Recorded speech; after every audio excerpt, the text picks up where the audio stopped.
In this modern digital age, many people have access to the internet, and to make the most of it, it's vital to have fast, reliable broadband.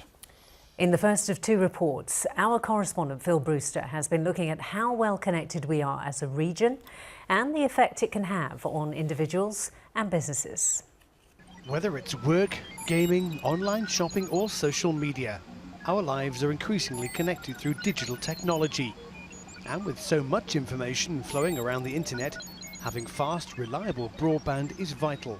Earlier this year, Dominic Lavery and his family moved to rural Shropshire. Currently he commutes to and from Watford, but wants to work more from home. His job involves designing artwork for film companies, which often means sending and receiving large high-resolution image files, often at short notice. When they need the designs sent to them, sometimes they need them really quickly, so that fast broadband is essential.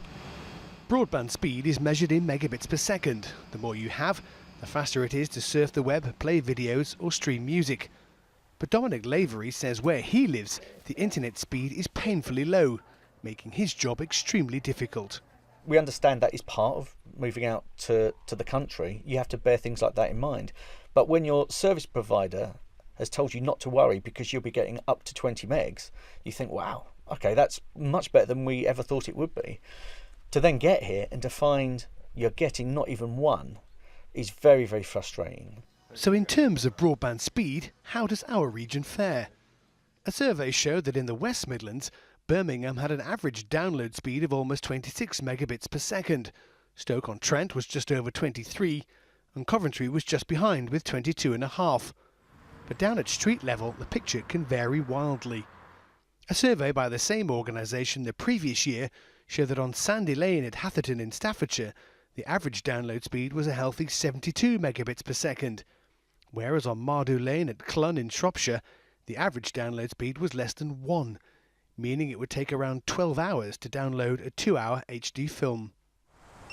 In a move to improve broadband speed and mobile connectivity, the government set up Broadband Delivery UK in 2011, which aims to bring super-fast broadband to 95% of the country by the end of 2017. As part of this, almost £800 million of public money is being spent on a project involving BT and local authorities to roll out fibre optic broadband to the more difficult to reach areas. The idea is to help bridge that investment gap that the private sector struggles to overcome in the rural areas, where you kind of have to build a lot more network to get past the same number of premises. And that's proving very successful. As I said earlier, we're around about 90% coverage, and we're on target to get to 95% coverage of faster fibre broadband in the UK by the end of next year. One man who's benefiting from that investment is Zach Edwards. He runs an online gift company from a former farmhouse in the village of Orstry in Warwickshire, employing 30 people. For years, the business was hampered by slow internet speed. But last year, fibre optic cables were installed in the local exchange cabinet. Since then, Zach says the business has been transformed. We like to shoot product videos and display those product videos on the product page. Uploading a product video used to take 3 or 4 hours, whereas now it can take 5 or 10 minutes. So, yeah, the advantage of having quicker broadband is there for everybody to see. But is this high-speed rollout happening fast enough? Dan Howdle is an internet expert based at Lichfield in Staffordshire. He believes the jury's still out on whether we're doing enough to maintain our competitive edge.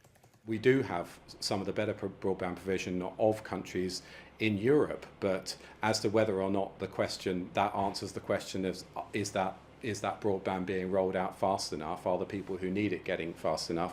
It still doesn't necessarily placate the argument that perhaps we're not. Tomorrow we'll look at communities that have got fed up of waiting for superfast broadband, and hear from the former business minister Anna Soubry, who thinks that in the modern digital age we should view high-speed broadband as a fourth utility. We should be doing everything we can to make sure that we have a world-class 2016 and beyond standard of delivery when it comes to superfast broadband and mobile phone signals. Phil Brewster, ITV News. Look forward to that, an integral part of our lives now, isn't it? Let's talk about broadband. Yesterday, we looked at how having a good or bad internet connection can really impact our daily lives. Well, in the second of his 2 reports, our correspondent Phil Brewster examines what's being done to upgrade our broadband network and why some communities feel they're being left in a digital dark age. With its rolling hills and picturesque views, Shropshire is a desirable place to live and work. But in some of the more remote areas of the county, there's one big drawback: slow broadband. Patrick Cosgrove lives at Chapel Lawn in the Red Lake Valley. For the past 3 years, he's headed a campaign to get better broadband into Shropshire's rural communities. He says for thousands living in the county, internet connection and speed is so poor, it makes basic online tasks a daily challenge. Most domestic administration now is internet based. You plan you're going to do this on the bank, you're going to tax your car, you go on, and then you can't do it. It's not the end of the world, it's not life threatening, but it's just absolutely maddening. To address this problem, the government set up Broadband Delivery UK in 2011. As part of a project involving BT and local authorities, the aim is to roll out fibre optic broadband to 95% of the country by the end of 2017. High-speed broadband is an important part of the 21st century infrastructure. We will be doing everything we can to ensure it is there and available for people, because that will enable us to develop jobs and grow prosperity in this country. But is it a promise the government can deliver? Upgrading the current infrastructure to get superfast broadband is expensive. Currently, hundreds of millions of pounds of public and private money are being spent installing fibre to the cabinet, or FTTC, which is where fibre optic cable is brought from the telephone exchange building to new green roadside cabinets.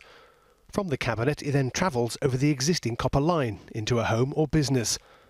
In theory, this should mean much quicker broadband speeds, but a combination of geography and that older copper wiring means that's not always the case. For example, if the green cabinet is located within 100 metres from the property, the estimated download speed could be 100 megabits per second. But 500 metres from the house, that could drop to 50. And at 3 kilometres, the speed could be less than 10. For rural areas where properties are often a long way from a green cabinet, the problem is particularly acute. Dan Howdle is an internet expert based in the Midlands and says the options for those living in more remote locations are limited.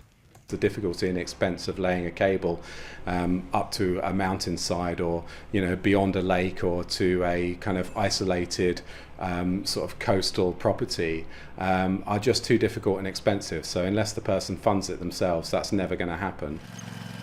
Plagued by slow broadband, some have decided they can't wait. Residents of 2 neighbouring Midlands villages have taken matters into their own hands and have opted to build their own not-for-profit network. Raising £100,000 through the sale of community shares and with the help of volunteers, the group has dug its own trenches and laid its own fibre broadband cables.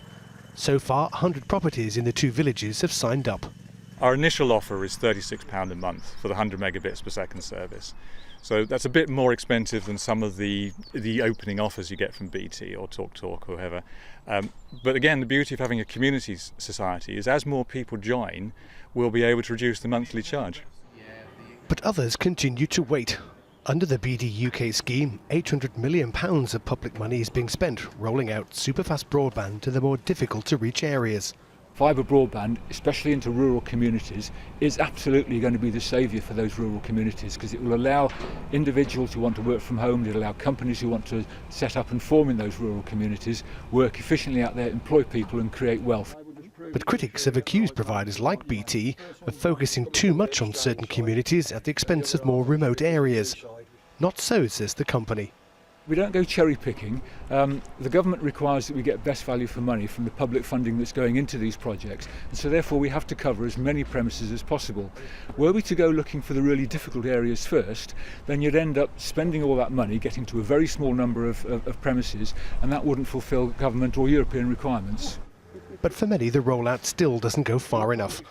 Former Business Minister Anna Soubry thinks that in the modern digital age, we should view high-speed broadband as a fourth utility. And in a modern world, you should be able to move into your house, move into your business, and you should be doing the equivalent of turning on the tap and having super fast broadband and a proper mobile phone signal. 2016, for goodness sakes. If all goes to plan, the target of 95% of the country having access to superfast broadband will be met by the end of next year. But even that still leaves 1.2 million homes not covered. And some fear that'll mean some communities will be left behind. Where rural areas are getting very high-speed broadband, I think there'll be a rural regeneration there. I think small high-tech enterprises will move in, lifestyle companies with their families. You'll see the countryside will become alive. Places like this, the well-known story of rural decline, will continue. Phil Brewster with that report there. And in a statement, Shropshire County Council said since December 2013, we've enabled over 290 new green cabinets across Shropshire, and more than 53,000 households and businesses in the county are now able to order a faster fibre service. They go on to say the council acknowledges some remote premises may be unable to benefit currently due to the limitations of the copper technology, but we remain committed to our aspiration of providing all premises with access to superfast broadband by 2020.